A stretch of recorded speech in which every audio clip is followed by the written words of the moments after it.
सरकार हिमाचल प्रदेश के विकास के लिए खुलकर आर्थिक मदद कर रही है और हिमाचल प्रदेश विशेष दर्जा प्राप्त प्रदेश है, जहां विकास कार्यों के लिए केंद्र द्वारा 90:10 के अनुपात में वित्तीय सहायता उपलब्ध करवाई जा रही है। लेकिन हिमाचल की कांग्रेस सरकार अपना 10% हिस्सा भी नहीं दे रही, जिससे प्रदेश में विकास ठप पड़ा है।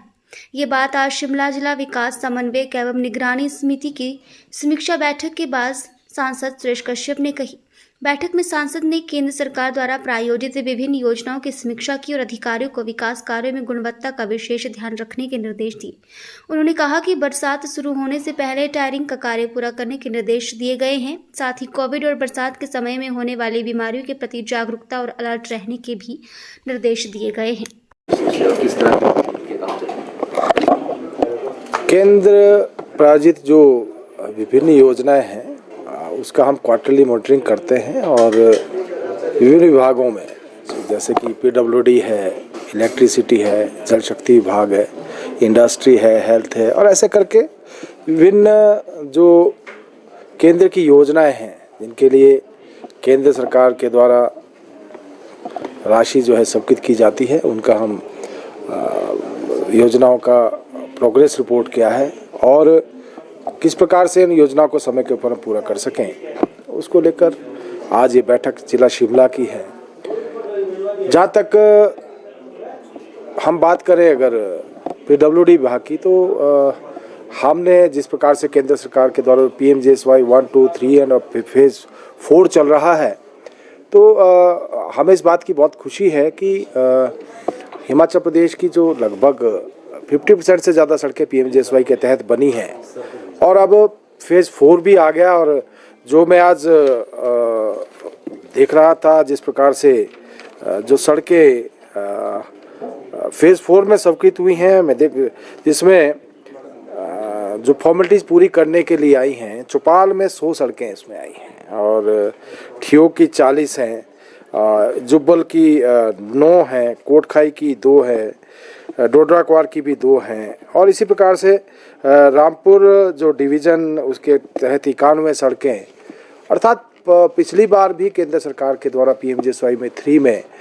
हिमाचल प्रदेश को भारी भरकम राशि दी गई थी और अब फिर से केंद्र सरकार के द्वारा PMJSY 4 में कुल जो मैं देख रहा था जो आंकड़ा बनता है लगभग 243 सड़कें जिला शिमला के लिए स्वीकृत हुई हैं। इस बात को मैं कह सकता हूं कि जो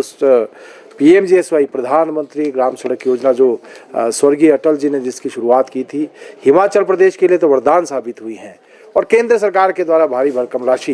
हिमाचल प्रदेश को दी जा रही है।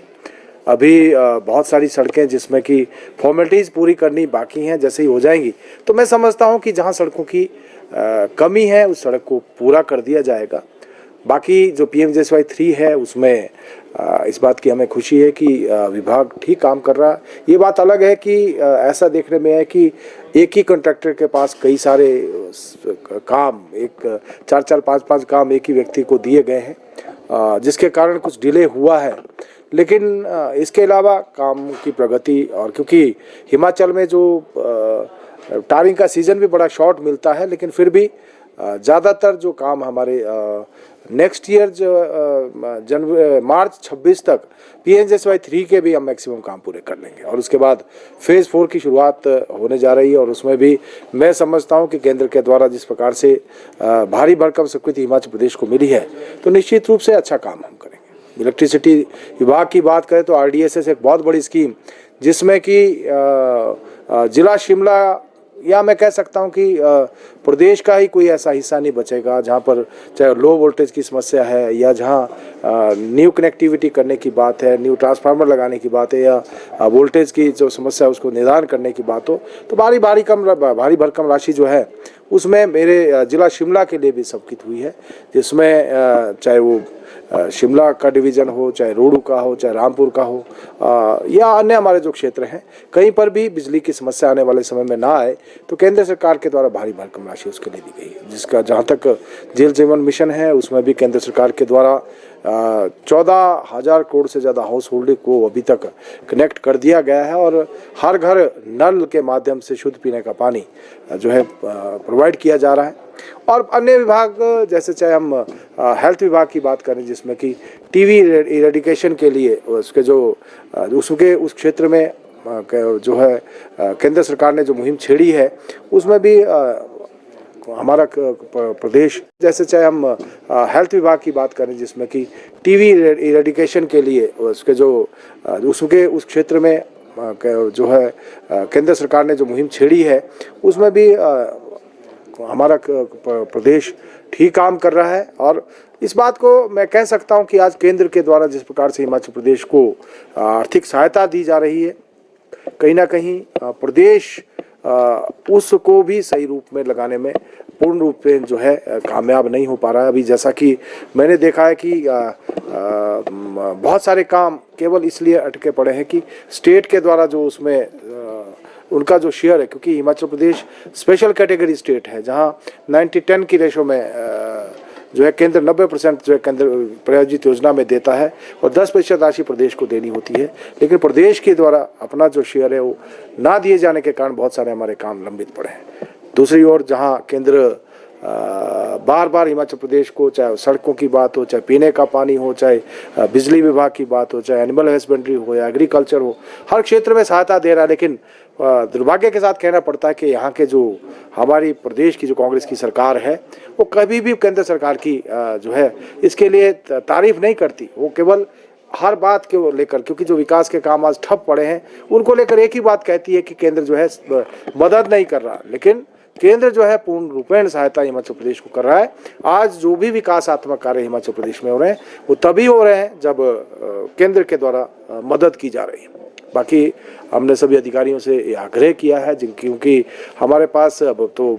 रेनी सीजन आने वाला है, टारिंग का काम जो अभी हो सकता है उसको शीघ्र अतिशीघ्र पूरा करें। और इसी प्रकार से आने वाले समय के लिए चाहे इलेक्ट्रिसिटी विभाग है, चाहे हमारा PWD विभाग है, अन्य विभाग है, जो रेनी सीजन है उसका अभी ध्यान रखते हुए, और विशेष रूप से क्योंकि इस समय रेनी सीजन में हेल्थ संबंधी समस्याएं भी आती हैं, तो उसके लिए भी हमको सजग रहने की आवश्यकता है। और कहीं ना कहीं देश में कोरोना के मामले जो है बढ़ने का न्यूज़ हम प्रतिदिन देखते हैं, उसके प्रति भी हमको सचेत रहने की आवश्यकता है। पिछले कल पर्यावरण दिवस था, एक बूटा माँ के नाम से हम सब लोग पर्यावरण को बचाने के लिए पेड़ लगाएं और स्वच्छ हमारा वातावरण हो। और हिमाचल तो वैसे ही प्राकृतिक रूप से बहुत सुंदर है, फिर भी वृक्षारोपण हम सब लोग करें, इस दिशा में हम आगे बढ़े हैं। और मैं समझता हूँ इन सब बातों को लेकर आज जो दिशा की बैठक रखी गई है, उसमें अपने हमारे माननीय विधायक बलवीर वर्मा जी और हमारे अन्य नॉन ऑफिशियल मेंबर्स भी आज की बैठक में, और अपने अपने क्षेत्र से संबंधित जो भी दिखते हैं उसका केंद्र सरकार की जो योजना है उसमें कहीं जो कमी आ रही है उसको लेकर हमने आज समीक्षा की है।